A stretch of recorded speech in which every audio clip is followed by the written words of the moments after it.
In the wake of Benjamin Netanyahu's speech at the United Nations, where most of the delegates walked out on him while he was speaking, which was very humiliating and shows how isolated Israel is, even among Western allies. The only supporters they have right now, and I mean the only supporters. Of course, there are other smaller countries in the Caribbean that are only supporting Israel because the United States is forcing them to. So this will make it the fourth time that Benjamin Netanyahu has visited the United States since Trump got into office for his second term. While he was in the United States, he had a meeting with social media influencers. In that meeting, he revealed something that every American should be worried about. But we have to fight with the weapons that apply to the battlefields in which we're engaged. And the most important ones are the social media. And the most important purchase that is going on right now is class Followers. TikTok. TikTok, number one. And I hope it goes through because it can be consequential. And the other one, what's the other one that's most important? X. X. Exactly. Very good. And, so we have to talk to Elon. He's not an enemy. He's a friend. We should talk to him. Now, if we can get those two things, we get a lot, and I could go on other things, but that's not the point right now. We have to fight the fight, okay? To give direction to the Jewish people and give direction to our non-Jewish friends or those who could be our friends. So, Benjamin Netanyahu knows that Israel has lost support and they have lost the propaganda war. They have lost the rest of the world, even among the Western allies. The only ally they really have right now is the United States government, not even the citizens. Most of the grassroots Democrats are no longer supporting Israel, and Republicans under the age of 30 are not supporting Israel, and they lost independence as well. The only support they have is the US government, the Congress, the presidency. That's all they have, and they have bought them all. They also have the mainstream media, but the only unoccupied territory in the United States that the Israelis haven't conquered is the independent news media space. More specifically, the TikTok space, which is what they're going after. Now they know how much power the independent news media sway just by how it influenced this past general election. And now they're coming after it. And how are they going to do that? By owning all the platforms. And this is not a conspiracy theory. They have admitted it in public. Here's an Israeli politician named Yair Golan openly saying the next step is strict control of social media. In America, can you imagine a foreign government is saying that he wants to control the media, the social media, and ban people in America? And in particular, he was referring to Twitter, saying that they need to ban what he considers anti-Semitic voices. Let's take a listen to this. The next thing we will do, is to put restriction on the social media in a way that not allowed to make brutal propaganda in the social media. Because this is a worldwide problem and it should be initiated by the United States of America, the place where all the big firms is settled. Facebook and X and all the rest. This is a major problem for democracy all over the globe. And we need to treat it seriously. That's insane. And here's a list of those social media influencers that attended Benjamin Netanyahu's meeting. And if you see there, that's his son on the first top of the list. His son is among them. And you would ask yourself, isn't his son supposed to be at war in Gaza? Instead, he's living in Miami, surrounded by security. And all he does all day, tweeting out how Tucker Carlson and Candace Owens should be banned from all platforms. So if Benjamin Netanyahu gets his way, and I think he might, and I think he already did, in fact, not he might, because he's 100% in control of Donald Trump. They are coming close to making it happen. So let me take you back a bit. to the beginning of this year, when Congress was going to ban TikTok because it was owned by the Chinese government and there were a lot of security concerns, which was appropriate. There was a lot of uproar, especially from content creators that make their living on TikTok. And because of the support from the young people that Trump got, Trump decided, well, I'm going to save this deal. I'm going to save TikTok. His solution was basically that an American company was going to buy TikTok. Well, now we're finding out who was really buying TikTok. And the person is Larry Ellison, one of the biggest funder of the IDF and Israel. He's one of the richest men in the world and the founder of Oracle. Let me introduce you to Larry Ellison. He is probably the number one or number two richest person in the world. He's a hardcore Zionist and a big-time IDF supporter. What is your connection to Israel? Well, the renewal of the Jewish state is something that I think touches all of us. For 2,000 years, we were a stateless people. And now we have a country of our own, defended by all the brave men and women of the IDF. So anything we can do to support them who devote their lives for preserving the state of Israel, keeping the people safe, and allowing our state to continue sometimes in very, very difficult situations. Did you visit Israel? That's the guy Donald Trump is going to hand over the data of the American people to. His priority is to support Israel and the IDF, not America. America is just the place where he makes his money, and IDF and Israel is where he donates it. So by Larry Ellison buying TikTok is 100% going to hand the American people's data to Israel, and the Israeli government is going to have control of Twitter algorithms so they can manipulate it to however suits their benefit. Now, here is more detail about Larry Ellison. And the award-winning journalist Glenn Greenwald had a perfect rendition about this story. Let's watch it. All right, so that's him in his own words, talking about his priority, which is supporting not just Israel, but the IDF. And here is Variety about the person who's now going to control CBS News, Paramount, possibly CNN, and also TikTok, Larry Ellison.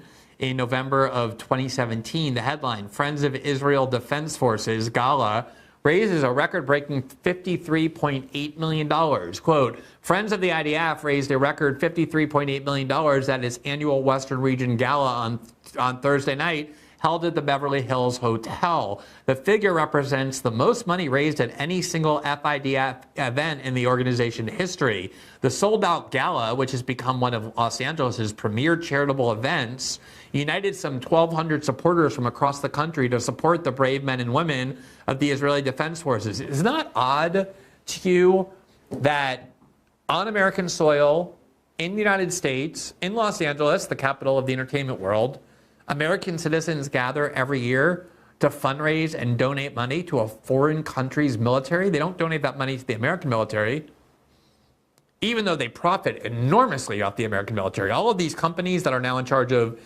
TikTok are all deeply tied to the American military, to the Pentagon. They profit off the American military. They benefit from the American military. They live in the country where that military fights for, yet they donate their money and their profit that they make off the American people and off American institutions to this foreign military. The article goes on, quote, the top donation announced at the event, the largest single gift in the history of the Friends of the IDF, was $16.6 million from Oracle co-founder, executive chairman, and chief technology officer Larry Ellison.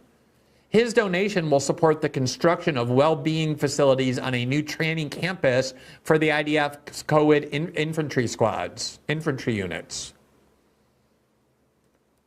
Do you think Larry Ellison is going to allow a lot of Israel criticism on CBS News, on 60 Minutes, on Paramount, on TikTok? Do you think Michael Dell is? Do you think the Murdoch family will? Is there a lot on Fox News? Here is what the magazine Globes reported in October of 2024 with a picture of the Oracle headquarters. The headline was, Oracle shelves plans to build a data center in Israel. Quote, Oracle's management is considered especially pro-Israel. Let me say that again, because this is the company that now is in charge of TikTok. Oracle's management is considered especially pro-Israel. And its leaders have spoken many times in the past about expansion of their operations in Israel. Imagine how fanatical you have to be described as especially pro-Israel when it comes to America's power centers like Wall Street and Silicon Valley and Hollywood and tech. In 2021, Oracle CEO Safra Katz, who was born in Israel and grew up in the US, told Globes that unlike Google or Amazon, an employee who is not satisfied with the company's cooperation with Israel has no place in the company. Even at Google and Amazon, employees are allowed to express discomfort or concern about cooperation with Israel. Not at Oracle. The Israeli-born CEO, chosen by Larry Ellison, who now runs TikTok, said, unlike those other companies, if you don't love our cooperation with Israel for tech and defense, you have no place in our company. Loving Israel is a requirement to work at Oracle. The article went on, quote, she also stressed the importance of building an Israeli data center that would serve the local market and solve dependence on foreign companies that serve Israel remotely. Larry Ellison, who hosted Netanyahu at his Hollywood mansion while he was chairman of the opposition in 2022, and is even believed to have once offered Netanyahu a place on Oracle's board of directors. Netanyahu has run Israel for basically the last 30 years, with a few intervals where a couple other people went in, Naftali Bennett. And 2022 was one of the very few times, for a little bit of period of time, where Netanyahu wasn't running Israel. And Larry Ellison offered him a seat on Oracle's board of directors, Benjamin Netanyahu. Obviously, all sorts of extremely rich people would ensure that Netanyahu had an extremely lucrative post-prime minister life, if they haven't already ensured that. I doubt Netanyahu is struggling financially. But it just shows you the extremely close ties between Larry Ellison and not just Israel, but Netanyahu and the IDF. And I guess if you want to be naive, you could say, I don't know, maybe it's just a coincidence that exactly at the moment that American support for Israel is unprecedentedly unraveling, this person who has made Israel his center of his life, Larry Ellison, decided to buy CBS News, Paramount, and control TikTok, at the same time trying to buy CNN. Maybe it's a coincidence. Maybe it has nothing to do with Israel. Or maybe you can embrace the obvious reality that that is the primary motive. Last night, or rather on Tuesday night, we interviewed the independent journalist Jack Polson, who had been working with the leak of the email inbox of Israeli official Benny Gantz, and there were a lot of revelations in there, and one of them was about, as you can see from this article on Jack Polson's Substack, was about the attempts by David Ellison, Larry Ellison's son, who's now in control of CBS and Paramount, to, as the title put it, exclusive new owner of CBS, coordinated with former Israel military chief to counter the country's critics, according to leaked emails. And it was basically describing how David Ellison, who now bought Paramount and CBS with his dad, was working directly with the Israeli military to shape public opinion in the United States to undermine Israel's critics. Do you think they might use their media platforms for that goal? You might also recall that TikTok has actually made some changes before this forced sale that were demanded by the ADL, including this extremely significant one. This is from July of 2025, as reported by not Tucker Carlson, not Candace Owens, not Nick Fuentes, but by the Jerusalem Post.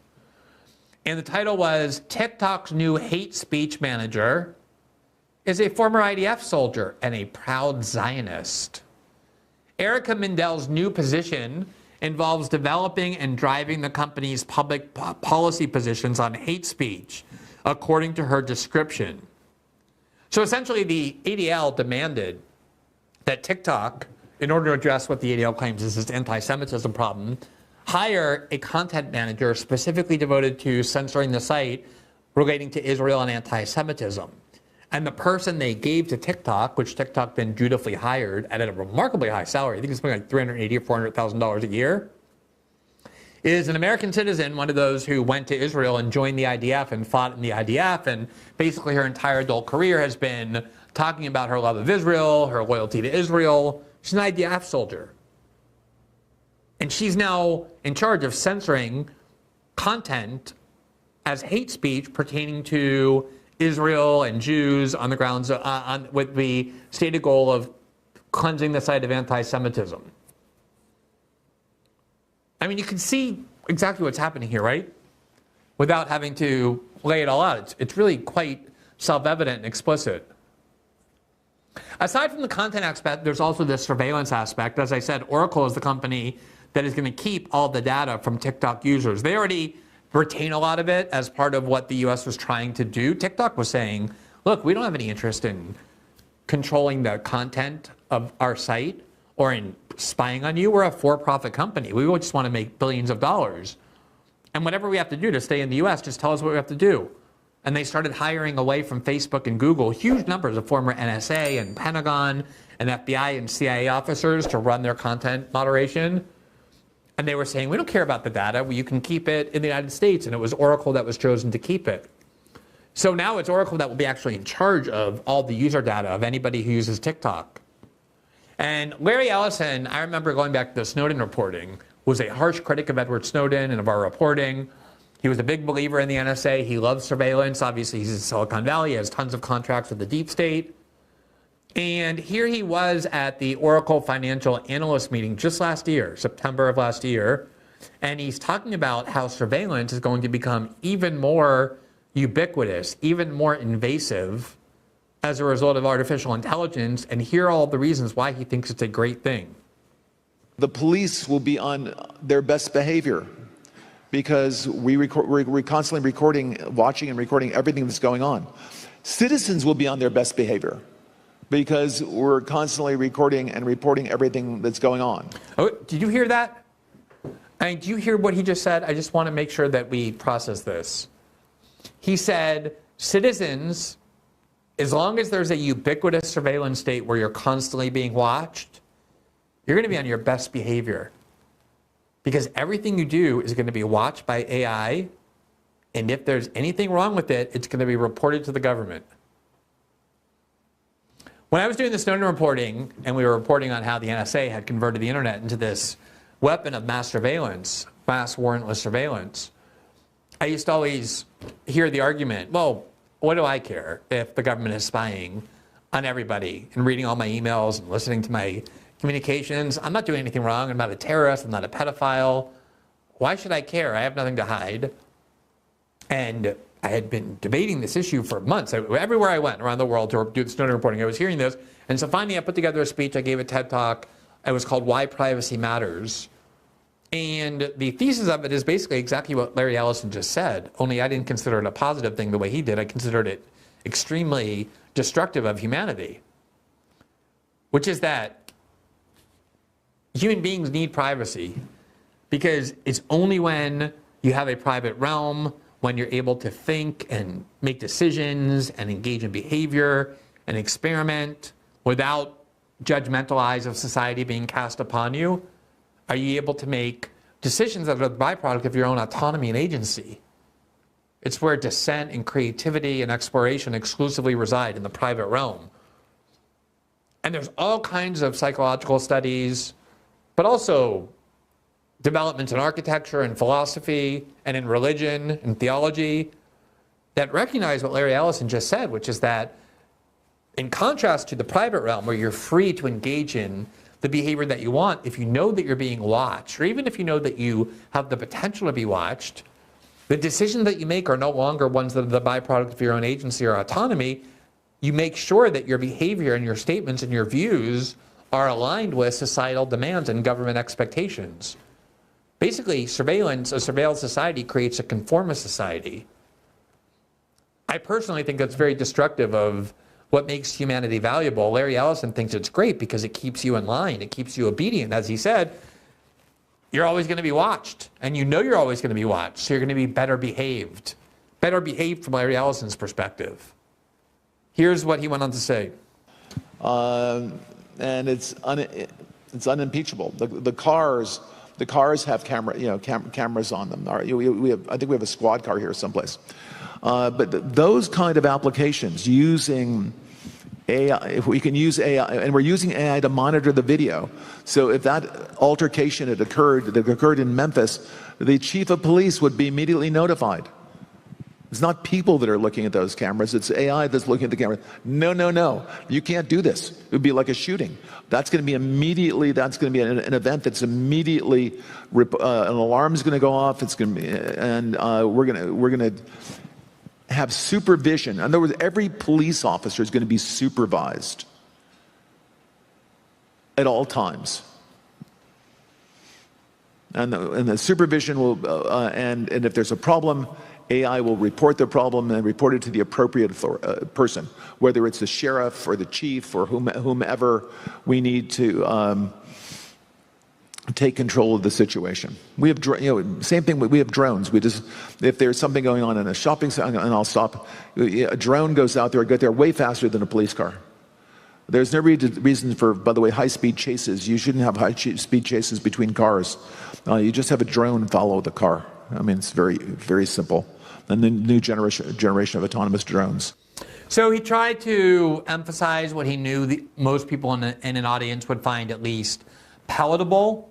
The idea that, oh, look, this ubiquitous surveillance, not the kind that we reported with the Snowden reporting, that's archaic by now, but artificial intelligence-driven surveillance where the algorithms are constantly monitoring everybody and assessing your behavior. And if the artificial intelligence and its programming detects behavior, not just on the part of the police, but as he said, every citizen that it considers, or the people who control it consider to be divergent from what you ought to be doing and saying and thinking, it will automatically report you to the authorities. And basically, you won't even need the authorities to do anything, because knowing that you're always being watched will ensure that you won't engage in any of the behavior that displeases people in power. This is his vision. He doesn't consider that dystopian. He considers that exciting, because he and people like him are in control of this technology and consider the power that vests in them. And that would be newsworthy itself, just that clip, in terms of what's coming in terms of surveillance and how these people think about it. But the fact that he's now coming out of the shadows, there's a lot of billionaires who are very well known in the spotlight, Mark Zuckerberg and Elon Musk and Bill Gates, people like that, Michael Bloomberg, now Bill Ackman. Larry Ellison has typically flown under the radar, even though he's someone of great wealth and power. And like a lot of the Israel lobby, he's forced to come out in a much more brazen and blatant way than he's accustomed to doing, because, as I said, they're driven by panic. They're trying to stem this tide of the collapse of support among Americans for Israel, which Israel considers existential because America provides them with the money and the weapons and support and protection they need to be the bully of their region, to dominate their region. And they're petrified of losing that, of having to stand on their own. And you watched Jonathan Greenblatt say, we have to capture TikTok. That's as important, if not more so, than capturing land or defeating Hezbollah and Hamas. And then 9 months later, Larry Ellison, the single largest donor to the IDF in the world, buys CBS, and Paramount tried to buy CNN, is now in control of TikTok, both its data and its content. And that's why it's so crucial to spend the time to delve into who he is, what these deals are, and what is driving them, because it's hard to imagine anything more consequential.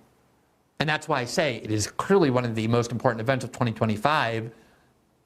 And I would say easily the most significant event that has received far too little journalistic coverage and attention. And we hope to rectify that with our reporting tonight and with the reporting that we intend to continue to do as all of this